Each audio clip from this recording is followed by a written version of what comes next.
صلو علی الحبیب صلی اللہ تعالی علی محمد۔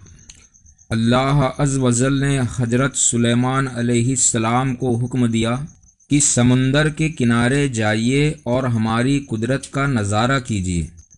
آپ اپنے مصاحبین ہمراہ کے ساتھ تشریف لے گئے مگر کوئی ایسی چیز نظر نہ آئی۔ پھر ایک جن کو حکم دیا کہ سمندر میں غوطہ لگا کر اندر کی خبر لاؤ۔ اس نے غوطہ لگا کر واپس آ کر عرض کی، میں تہ تک نہیں پہنچ پایا اور نہ ہی کوئی ایسی شے نظر آئی۔ پھر آپ نے دوسرے طاقتور جن کو حکم دیا۔ اس نے پہلے جن کے مقابلے دوگنی گہرائی تک غوطہ لگایا مگر وہ بھی کوئی خبر نہ لا سکا۔ پھر آپ نے اپنے وزیر حضرت آصف بن برکھیہ کو حکم دیا۔ اس نے تھوڑی ہی دیر میں ایک عالیشان کافوری 4 دروازوں والا سفید گنبد حضرت سلیمان کے آگے پیش کر دیا۔ اس گنبد کا دروازہ ایک موتی کا، دوسرا یاقوت کا، تیسرا ہیرے کا اور چوتھا زمرود کا تھا، اور چاروں دروازے اس گنبد کے کھلے ہوئے تھے، لیکن اس کے باوجود گنبد کے اندر پانی کا ایک قطرہ بھی نہ گیا تھا۔ جب اس گنبد کے اندر دیکھا تو ایک بندہ عبادت کر رہا تھا۔ جب وہ نماز سے فارغ ہوا تو آپ سلیمان علیہ السلام نے اس بندے سے عرض کیا کہ یہ کیا ماجرا ہے؟ ایک سمندر کے اندر ایک گنبد کے اندر تم عبادت کر رہے ہو۔ اس بندے نے سارا ماجرا عرض کیا۔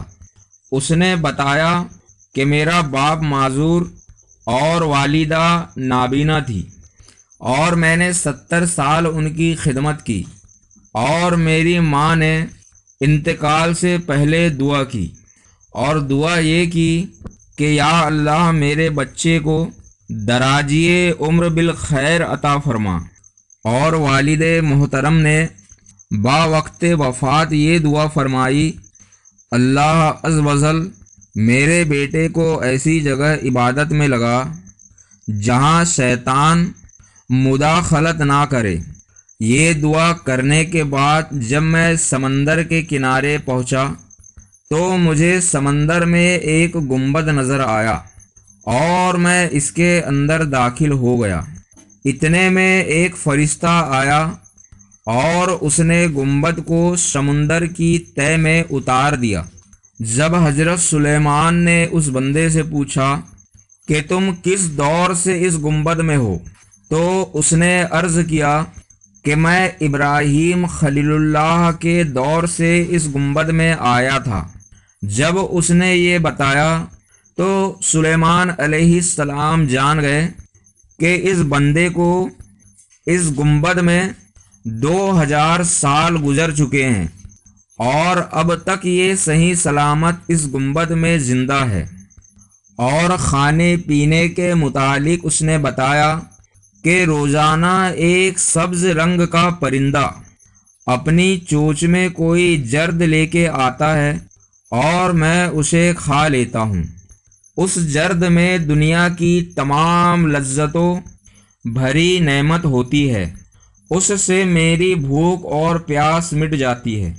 اس کے علاوہ گرمی، سردی، نیند، سستی یا کوئی گھبراہٹ و خوف، یہ تمام چیزیں مجھ سے دور رہتی ہے۔ پھر یہ تمام گفتگو کرنے کے بعد سلیمان علیہ السلام اپنے وزیر کو حکم دیتے ہیں کہ جاؤ اس گنبد کو جہاں سے اٹھا کر لائے ہو واپس وہیں چھوڑاؤ۔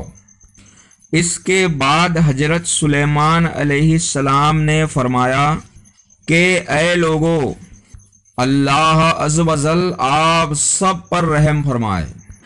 دیکھا آپ نے کہ والدین کی دعا کس قدر مقبول ہوتی ہے۔ ماں باپ کی نافرمانی سے بچو، اللہ عز و جل کی ان پر رحمت ہو اور ان کے صدقے ہماری مغفرت ہو۔ صلو علی الحبیب صلی اللہ تعالی علی محمد۔